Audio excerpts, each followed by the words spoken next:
Hello and welcome to Fall In, the Problem Gambling podcast for military service members and veterans. My name's Dave. I am a veteran of the United States Army and also gratefully in recovery from a gambling addiction since January of 2020. Today I've got two guys on with me who are just doing amazing things to raise awareness as it relates to military service members, veterans, and gambling. Pat is the head of communications for Kindbridge Behavioral Health and Kindbridge Research Institute, both of which you'll learn more about here shortly. How you doing, Pat? I'm doing great. Thanks so much for having me on, Dave. Yeah, thanks for being here. I appreciate it. So let's start with this. Tell us a little bit about you. Tell us kind of your history, education, where you came from, what brought you to Kindbridge, and what you're doing with us now. Yeah, absolutely. I guess I'll start with education. Once upon a time, was a college athlete. A lot of weight and athletic ability ago. Played football at Johns Hopkins University. From there, I got started in PR and communications. Started with a couple different internships with NFL teams. Kicked that off with the New York Giants. Ended up working for the Cleveland Browns, and then came back home. I'm originally from northern New Jersey, so came back home and finished up my time in the league with the New York Jets. From there, went to a PR agency, certainly learned a lot there and very thankful for that experience. And following the PR agency, I went over and actually joined the iGaming world. I worked for PointsBet Sportsbook for about 4 years. Same thing, was working in communications for them, but it definitely was a small team at the time I joined, so helped out in kind of everything that had to do with marketing, customer retention, customer acquisition, social media, what have you, everything within the marketing mix. Started consulting, which was how I got introduced to Kindbridge Behavioral Health and Kindbridge Research Institute. And then flash forward to last September, had the pleasure of being able to join Kindbridge full time. And again, I'm very thankful for this experience and have loved the work that I've been able to do for the company, both in the consulting capacity and since joining full time. Thanks, Pat. Let me ask you this. What was it like transitioning from kind of helping to develop and build the industry to moving over to, the side that we're on here, which is more harm prevention and then ultimately treatment? What was that like for you? Yeah, it's funny.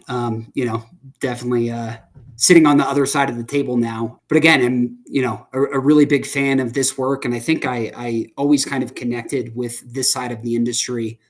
Being in communications, it's a gift and a curse. Like, you are really involved and you are a helpful arm in everything that an organization is doing. With PointsBet, I did a lot of work with our community support teams and with our responsible gaming teams, which was how I got introduced to this world.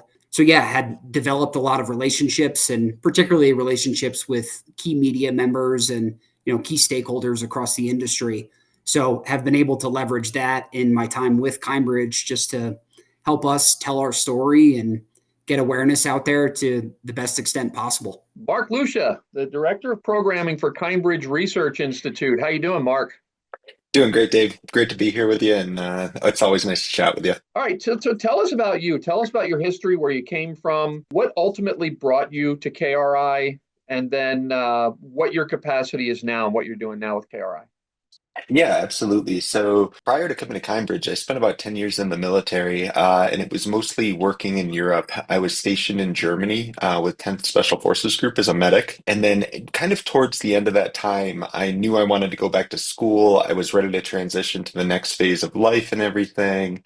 And I was excited about public health. I had done some work in public health prior to that. I worked particularly during COVID on the military bases, did a lot of public health work during that time. But while I was in the military during that time, I was noticing kind of an increase of soldiers in our battalion, in our unit, wanting to seek behavioral health care, and it was kind of this upticking thing. And so there was a natural interest towards Kindbridge as I started to hear about it. And so relatively early on, this is back in like 2021, maybe in the fall or so, I started talking with Dr. Smith about coming on to do volunteer research projects. And then out of that, Kindbridge was, great enough to spin that up into an actual program, the Military Research Associate Program. And that's actually where I spent the next couple of years, even throughout university, kind of working with Kindbridge and developing projects related to gambling related harms, policy, particularly surrounding the military. And so during that time I was in school at Johns Hopkins. I did a dual MBA and PH. Go Blue Jays, Pat. And since then I've come on board full time with Kindbridge to be initially a program manager over military programs, and then eventually director of programs. And that's where I'm at now. It's been a great ride. It's been an interesting ride, and I've learned a ton. And a lot's happened over the past couple of years for sure in terms of the growth of this organization. So tell me about Kindbridge Research Institute. What is it? Why is it? How is it different from Kindbridge Behavioral Health? And what is it here to do? Yeah, Kindbridge Research Institute really focuses on more of the public health aspect. And so when I think of behavioral health, I think of care delivery and how to increase capacity around care, particularly in gambling. And I think early on, especially when Kindbridge first started getting talked about, or I first started hearing about it and learning about this space, there wasn't a lot of treatment pathways, and Dave, you might even be able to answer that more fully than I can. But from what I understand, there was relatively few treatment pathways that were particular towards gambling disorder. And so KBH came in and stood that up. KRI, where it kind of sets itself apart in the work we do at the Research Institute, is we try to take information from the environment and turn that into research deliverables or programs that can kind of help enhance capacity or set the groundwork to create those pathways to hand off to telehealth partners like Kindbridge Behavioral Health. Yeah, one of the early on offshoots of KRI or the Kindbridge Research Institute was the 50X for Vets. Can you talk a little bit about that? What is that designed to do? 50X for Vets is a fantastic project. And so early on, 50X was initially getting looked at. I think Dr. Smith had looked through the research and found that there was only, I might get the numbers on this wrong, but it was something to the effect of 2 articles produced in the past 25 years or so related to treating veterans or service members who had gambling disorder. So 50X for Vets actually stands for 50 times for vets. And so it was increasing the rate of research 50 times over the next 4 years to really kind of blow open the landscape on what we understand about that population and how to treat that population, because it is a niche health population that has different needs than other ones, right? In the same way college athletes or these other populations, these other special populations we think about do as well.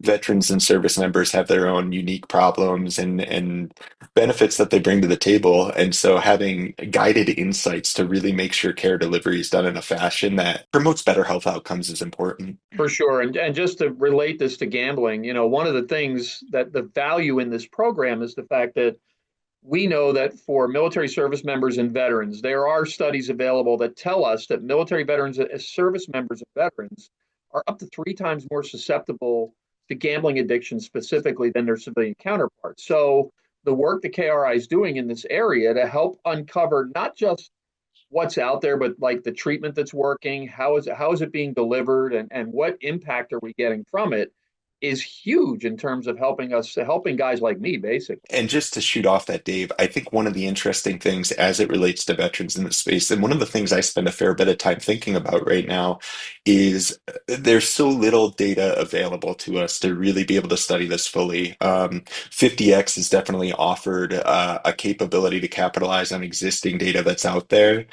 Through the Department of Veterans Affairs, which is great. But a lot of the time, we just don't have the data that's required to really get a firm understanding. And so, what is interesting is you brought up a study that suggested 3 times. I think there's other ones out there that suggest a little bit lower, but still above the general population. Talking with Dr. Smith in the past, the number we've centered around is 2 to 4 times, just to kind of give some amount of a range. But what we can see and what is becoming increasingly clear is there's these health behaviors that the military and veteran population have. So recently, a project came out through one of our partners on 50X. It wasn't part of the 50X project, but it was through the same partners at University of New Mexico with Dr. Grubbs there. And what it showed is that you could pretty easily align through correlation increases in drinking with increases in gambling. And so now take a step back and think of this health population of the military where alcohol is ingrained into the population.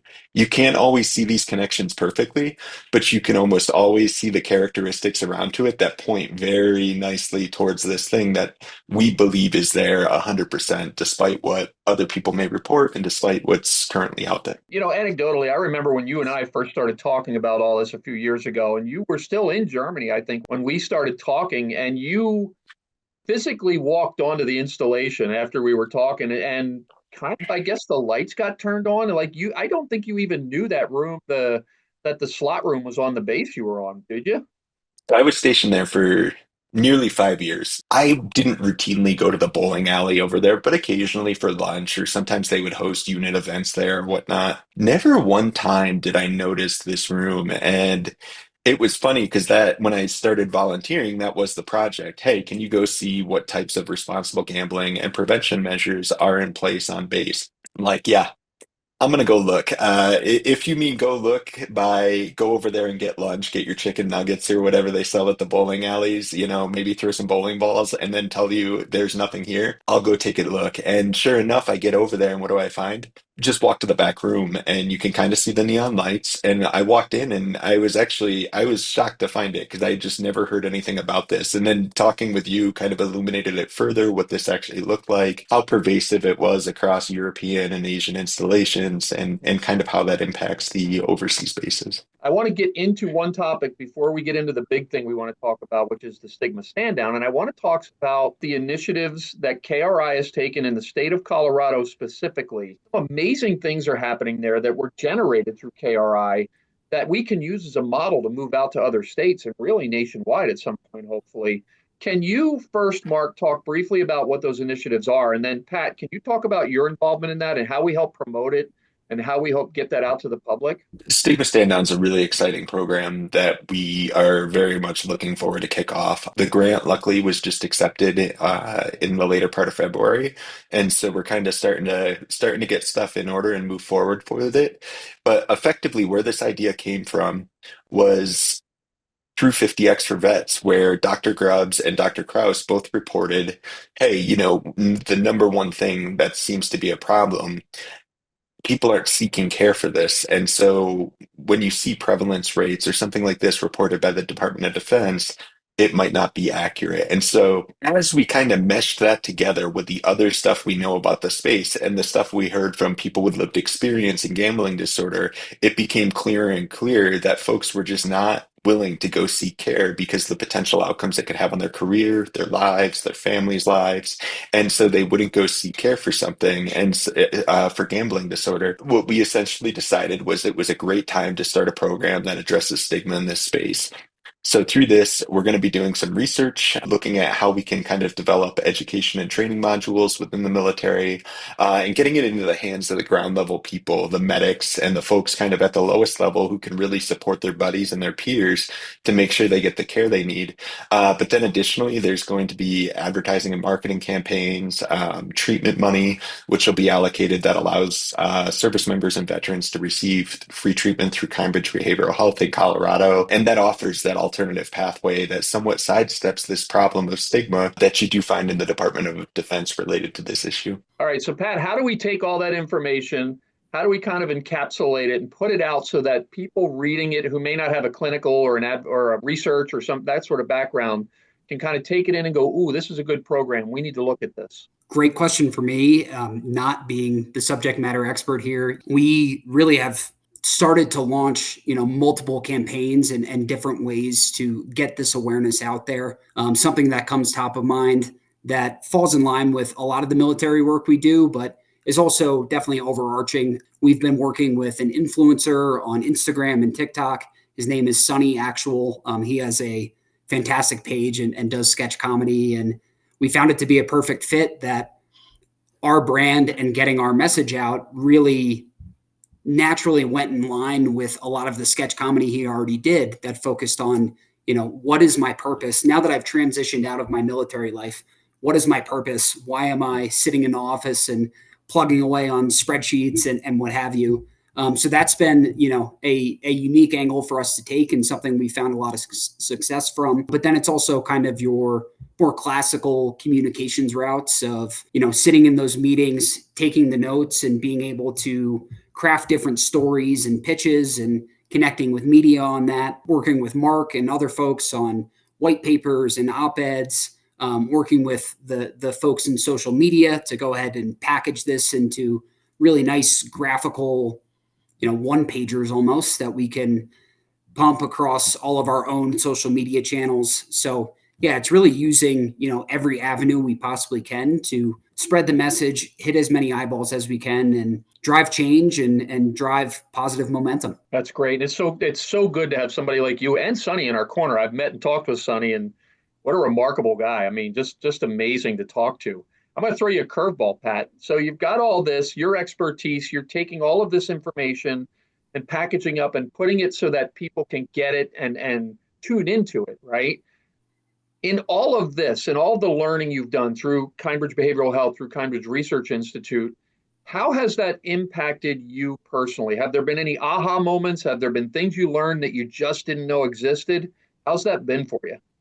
Yeah, so many aha moments, and even outside of specifically the military realm. I remember one of the first interviews I staffed when I was still just consulting for Kindbridge Behavioral Health, and Dr. Daniel Kaufman was speaking with a reporter from Barron's and was talking about video gaming disorder. My mind was just blown the entire time listening to him speak. So yeah, aha moments is a common thread for everyday life for me at Kindbridge, which I really love. And it keeps you passionate and keeps you excited and ready to get back to work every single day, which is fantastic. But yeah, I'll highlight the Military Gambling Awareness Committee, which both yourself and Mark are committee members there. Sitting in those meetings, first off, I'll say I think it's been different than other committee meetings I've attended in that it feels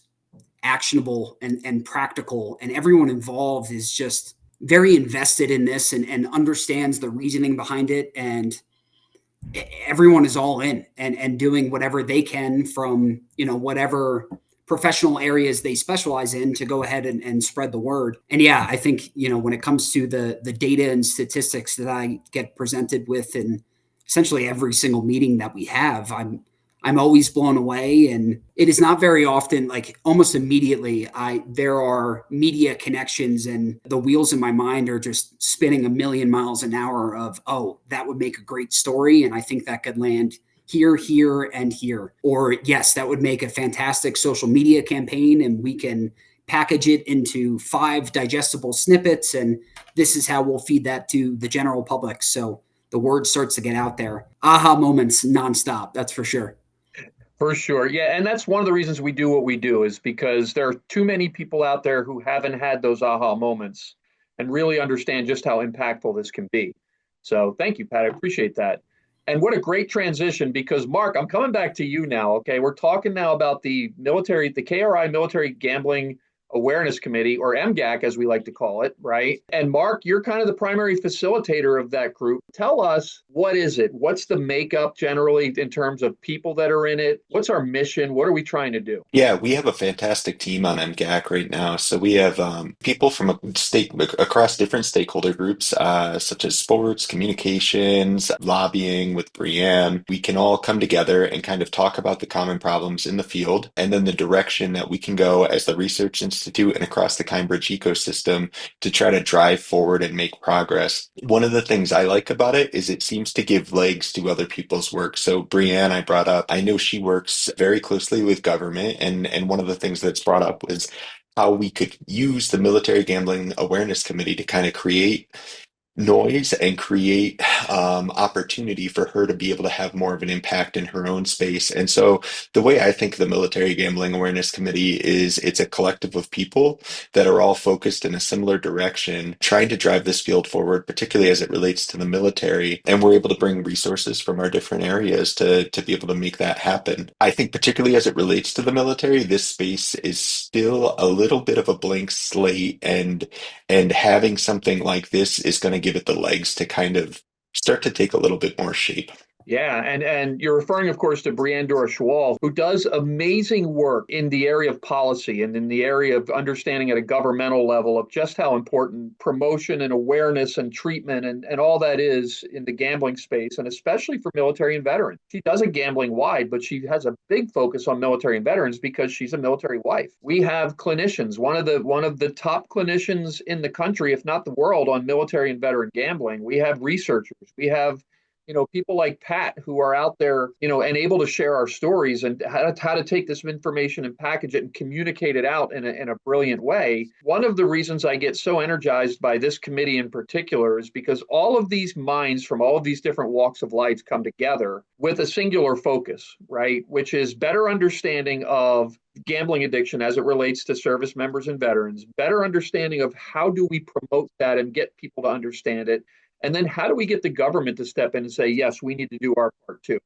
It really is an amazing group of people. And I think that people who pay attention as we grow and we continue to move forward are going to be able to see some of the results of some of the things that we're doing. So I'm actually very appreciative to be part of it. Circle back just for a minute, and I want to get into the stigma stand down right now. We're obviously it's still kind of in a formation stage. You're still putting it all together, figuring it all out. What I wonder and what I want to understand is, and people out here listening who are military will understand this conversation, but for those who might not be, what's a stand down? What is that? Yeah. So in the military, we would routinely have safety stand downs, and it typically happened after some sort of event that wasn't necessarily very good. The ones that I saw were typically vehicle accidents or parachuting accidents or something like this that caused everybody to say, hey, we need to take a dedicated stop here. We need to talk about what safe behaviors can be done to prevent this from happening again, and we need to use this and leverage this to kind of reduce injury. And so as I think of that and how it relates to gambling is we have this problem in the military, and right now there isn't a ton of information on it in the military. And I think we're starting to see more crop up, and we're starting to see a military that's somewhat motivated to learn more about this because of recent directives that have come out of the government over the past years.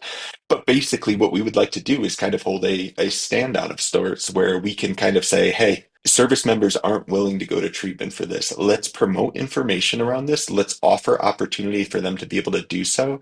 And let's create the pathways for people to receive the care that they need, particularly disassociates from the stigma that's attached to it, because that really is one of the bigger problems. If people feel like, hey, I report this, I'm going to end up in a UCMJ, I'm going to end up with some sort of problem coming towards me that I don't want to facilitate, they're never even going to go to get care.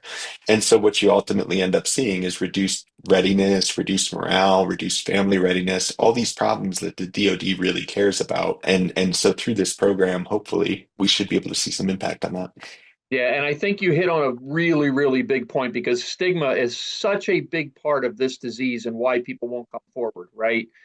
And it's because traditionally, and even though it's changing, I think it's still largely this way, is that gambling and gambling addiction are treated more as a money problem and a disciplinary issue than they are as a mental health issue and an addiction. And we need to change the understanding of that. We need to change, alcohol has been the understanding of alcohol as an addiction over the years in the military has changed. The understanding of substance use and in particular like opiates and pain meds has changed over the years, and the way its approach has changed. So why not gambling? It's one of three addictions that's listed, right? It's interesting too.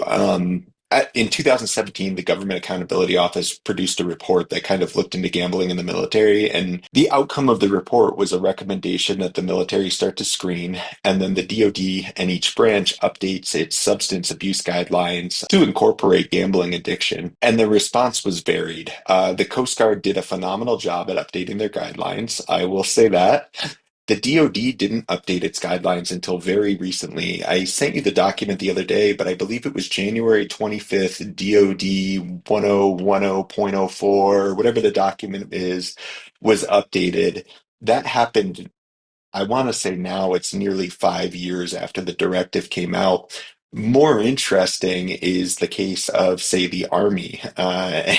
And I know, Dave, we're both old Army guys, so we can really appreciate how this probably occurred. But in their substance abuse manual, one of the things that I found most interesting is one of the things that's documented is the reporting chain for communication when you run into a problem. So let's take substance abuse disorder. If somebody popped for opiates, right? They might get put through this reporting line that would go to their commander, as it should. Commander should be informed on this type of thing, and then it would also go to a substance abuse coordinator and people like this who can kind of help facilitate care. When it comes to gambling, It's positioning crimes against society, which when I saw that, I honestly, I can say my mind was blown. It sits next to carrying firearms on bases and things like this. And so when we think of stigma, I think this case highlights in particular why stigma still surrounds an issue like gambling disorder in the military. It absolutely does. And that's well put. That's a great explanation as to why people might not be willing to come forward. So I'm going to flip back to you, Pat, and I want to ask you something. We've kind of determined at this point that stigma is a big thing in the military surrounding gambling, right? We're beginning the formations of a way to kind of approach that through the stigma stand down, through an information campaign. We're starting to educate people that this is not the big ugly beast we might think it is, and it's okay to come forward, right? How do we then take that? What's our approach to take that and get the maximum effective blast on this out to people that we can, to get as many ears open as we can to the fact that, this is the campaign that we're ripping the stigma apart. How do we maximize that, Pat? What do we do? You brought up the question of aha moments earlier, and I'm glad that Mark just made that point, because that was a massive aha moment for me the first time I heard that in one of our MGAC meetings. It remains that point. So there certainly is work to be done. There are reasons to be optimistic for the progress that's been made to date, but there is plenty of work to be done. And another common theme that Mark keeps on touching on is awareness.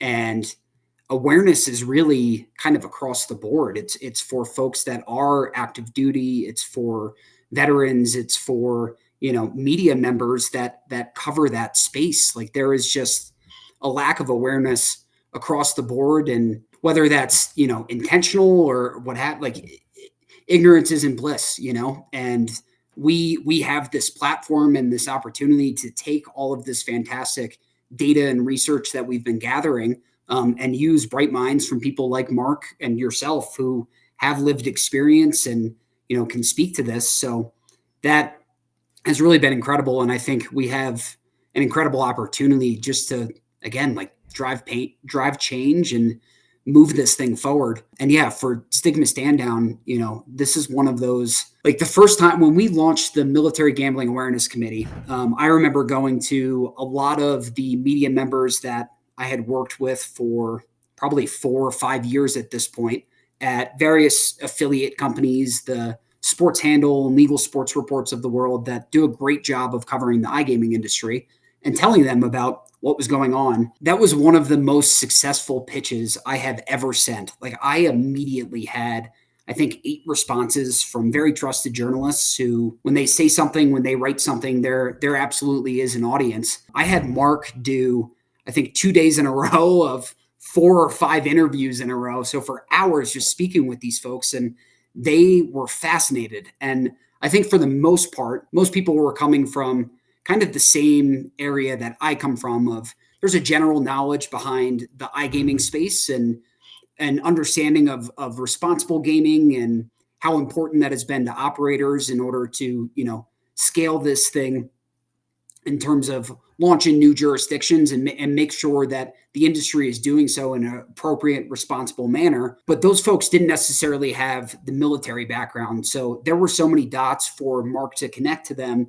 And, when he made that point in terms of how this is classified, every single person was fascinated. So I think just from using that small example of one as an example here, people want to hear these stories. Like, they are interesting stories, and, people love to hear sort of the vision of, this is the problem we've identified, and this is how we're going to go ahead and chip away at it. And by the way, you have a hand in this. Like, you being interested in writing an article and agreeing to do interviews and checking in with us periodically to see if there are any updates or what the committee might be working on next.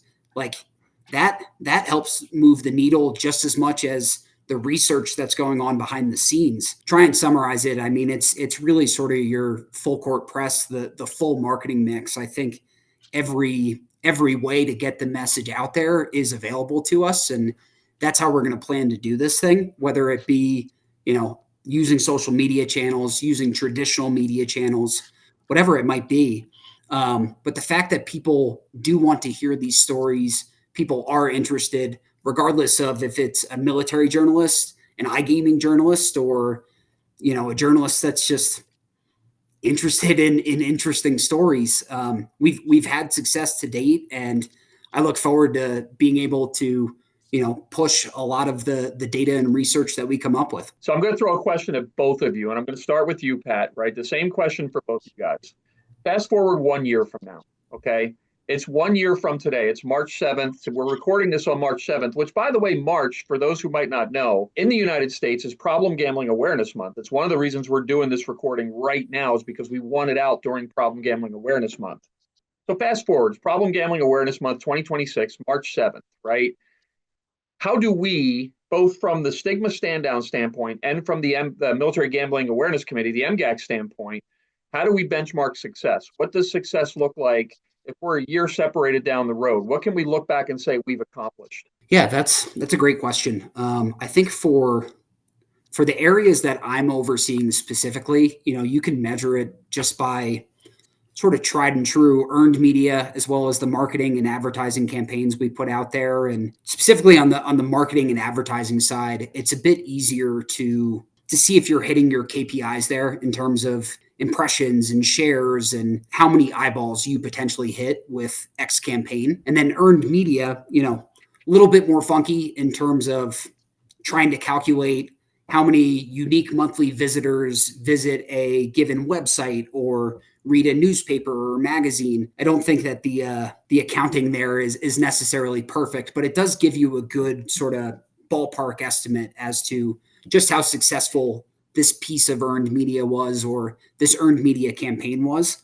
So yeah, again, back to me specifically, being able to look back on a given calendar year and say, all right, we, felt really confident in and went ahead and launched 3 or 4 different earned media campaigns, and they were specifically dedicated to X, Y, and Z, and being able to see, how many articles were we able to generate? How many interviews were we able to generate? How many guest podcast appearances did we get out of this?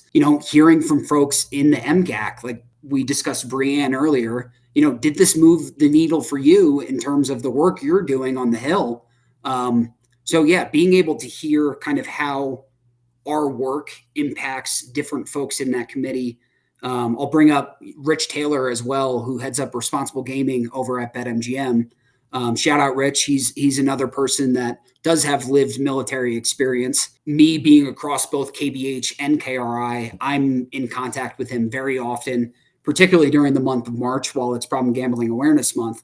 And being able to hear from Rich of how certain work that we have done together or data and statistics that either the Behavioral Health Clinic or the Research Institute can kick over to him have benefited and impacted his work, allowed him to be able to communicate with, their marketing and communications teams. And, this is a great message. This is how we can package this up, and we can go ahead and use our own channels for Problem Gambling Awareness Month and help get some additional visibility around this. That's another sort of way for me to just level set with myself and sort of check, are we doing everything we possibly can? And what do we deem as success when it comes to kind of launching these focused campaigns? Right. Yeah. Solid benchmarks too, which is great. You can actually look back and go, we've done something here. So thank you for that, Pat. Yeah. All right, Mark, I'm going to throw the same question at you. Fast forward 1 year, the initiatives through the MGAC, the initiatives through the stigma stand down. It's 1 year separated. How do we know we're succeeding? One of the things I'm thinking about with Stigma Stand Down, Pat touched a lot on the media side of it, and there will be media components to Stigma Stand Down in particular. But particularly, we have treatment money there for free treatment for service members and veterans. And so one of the things I think about is just the number of people we can get through that funnel to offer a care pathway that actually allows them to bypass traditionally stigmatized pathways to care and enhances access to care.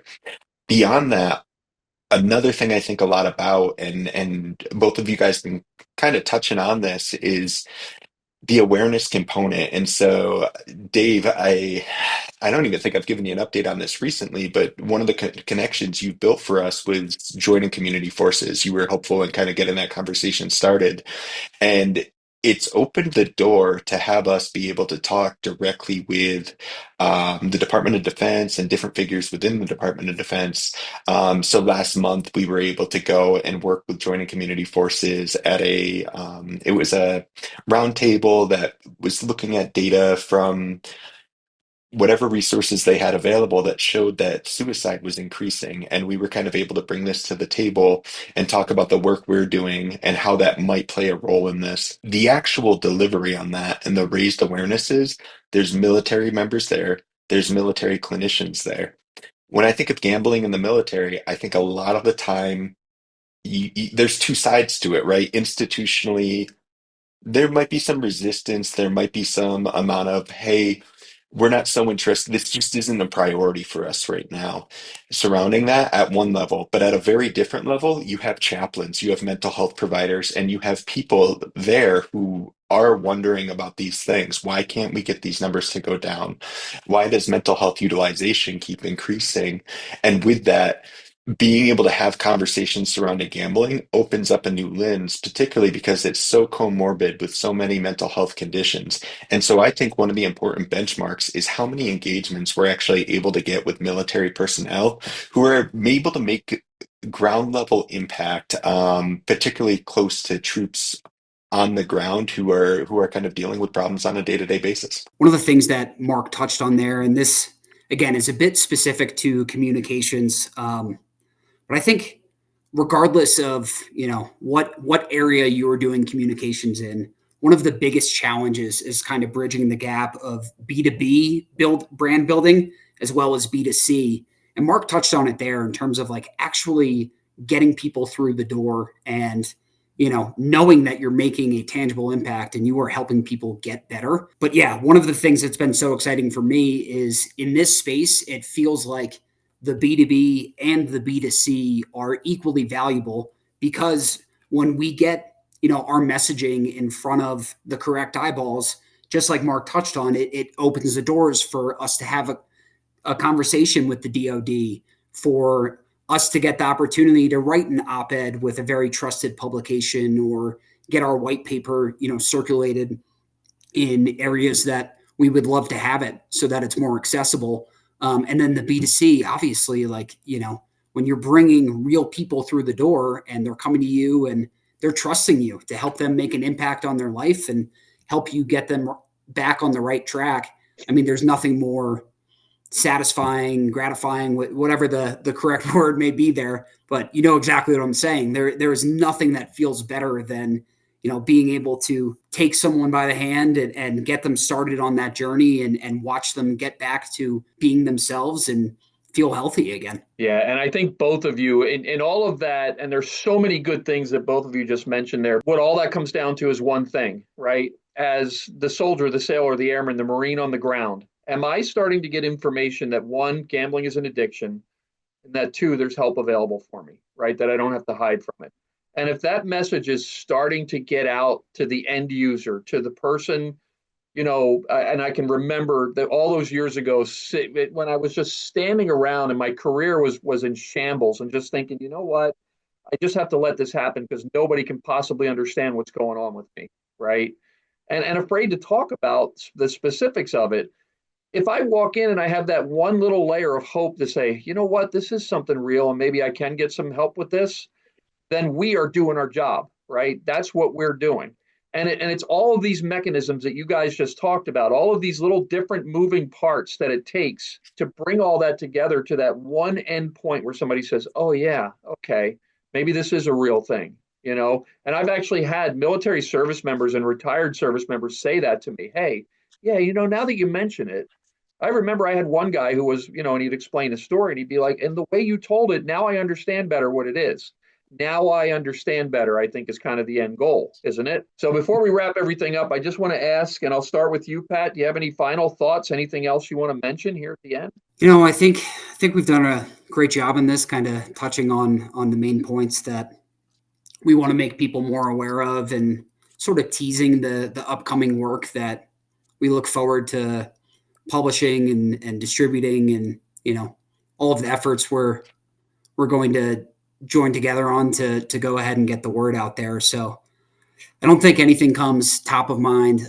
Just one thing I have been thinking about during this entire conversation. Shout out to my former college football coach, Coach Jim Margraf, who used to tell us every practice. One of his many go-to sayings was just trying to give us all perspective and explain that we were playing a child's game for fun and had the pleasure or the benefit of that helping us get into a great university to set us up to go ahead and have success in whatever walk of life we might be entertaining.